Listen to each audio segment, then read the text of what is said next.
mais estilo. Oferecimento Anitta Express, o jeito de comprar que é o seu número. E Centro de Beleza Renascer, você mais bonita por menos. Bom dia, está começando o programa Mais Estilo. Nós vamos começar falando de uma coisa muito legal, plástica, mas plástica, cirurgia plástica na adolescência. Os adolescentes têm problemas seríssimos com imagem, distorção de imagem. Será que é caso para cirurgia? Nem sempre, né? Bom dia, doutor João. Bom dia, é um prazer estar aqui. João, é normal, né? O adolescente se acha horroroso, né? O nariz não cabe no rosto, a orelha. Tem casos que realmente precisa. E aí? Como que você, como cirurgião plástico, conduz isso?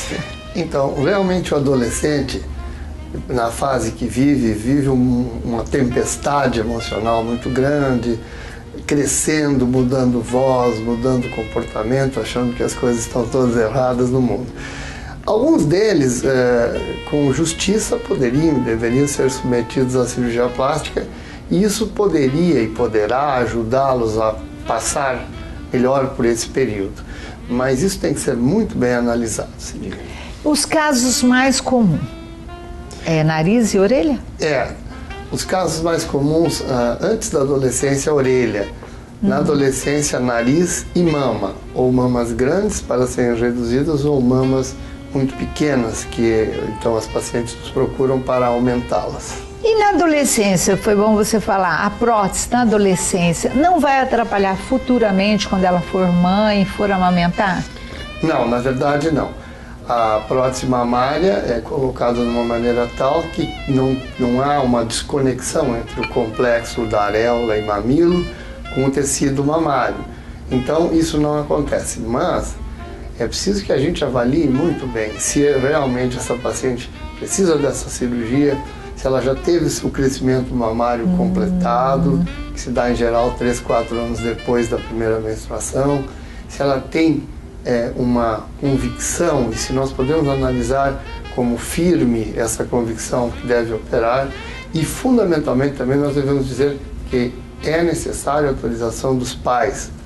Os menores precisam de autorização dos pais. Eu particularmente gosto das consultas que envolvam os pais. Eu não acho que devam, nem mesmo na consulta, o adolescente ir só, né? Porque é uma questão familiar, é uma questão que os pais devem participar. Até porque, repetindo, é um momento difícil da vida dos seus filhos e os pais devem estar juntos. Lipoaspiração, eles também buscam bastante? Também, mas o número é menor, né? Disparadamente, de uma maneira estatisticamente muito maior, são essas 3 cirurgias: nariz, mama de aumento ou de redução, lipoaspiração num grau menor. E também é necessário, sempre que nós analisemos se já houve um crescimento corporal adequado para que a gente possa então intervir. Acontece de você olhar e falar assim, não existe, indicação para cirurgia e indicar um psicólogo, por exemplo, terapeuta? Claro, sem dúvida, mas isso tem que ser muito sutil.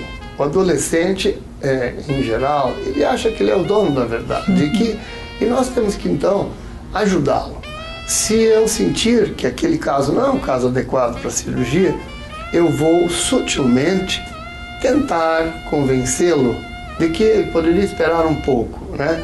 Se essa convicção for muito forte, nós poderemos, então, pedir uma ajuda psicológica, sim, né? Um profissional que possa apoiá-lo, que possa fazer com que, então, ele aguarde o momento adequado para realizar essa cirurgia. Até porque, se isso não acontecer, nós estaremos errando do ponto de vista de indicação e, ao invés de ajudá-lo, poderíamos até prejudicá-lo.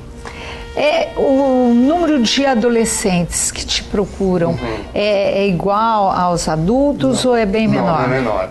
Nós temos uma estatística da Sociedade Brasileira de Cirurgia Plástica em que em 950 mil cirurgias, mais ou menos, 150 mil dessas foram em pacientes com idades inferior a 17 anos. Então é um grande número, mas ainda não é, lógico, o número comum dos adultos. Recentemente saiu na mídia de mães que estavam aplicando Botox em crianças, né?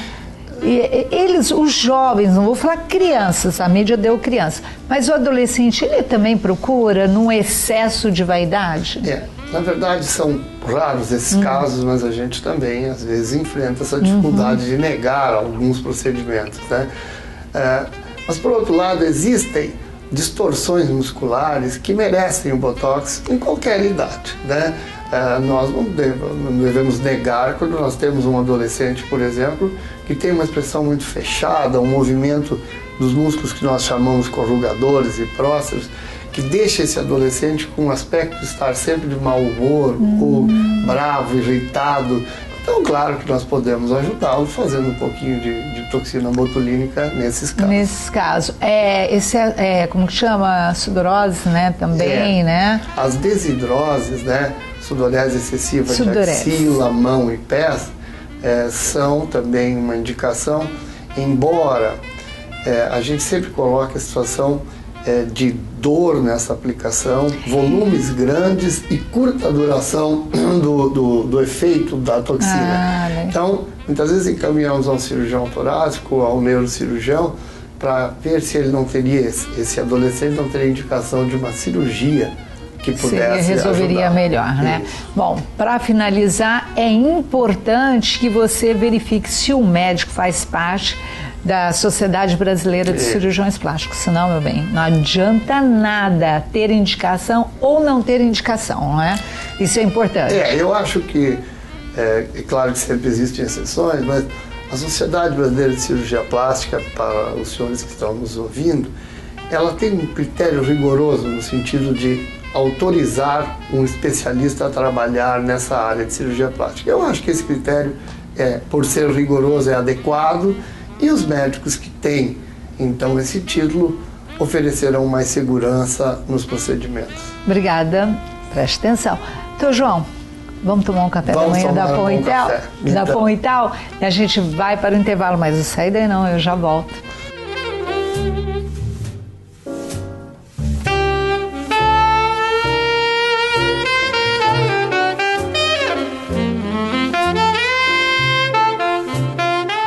E aí, gostou dessa matéria? Quer rever? Perdeu uma parte? Quer ver de novo? Então faz o seguinte, acesse nosso site www.maisestilo.net.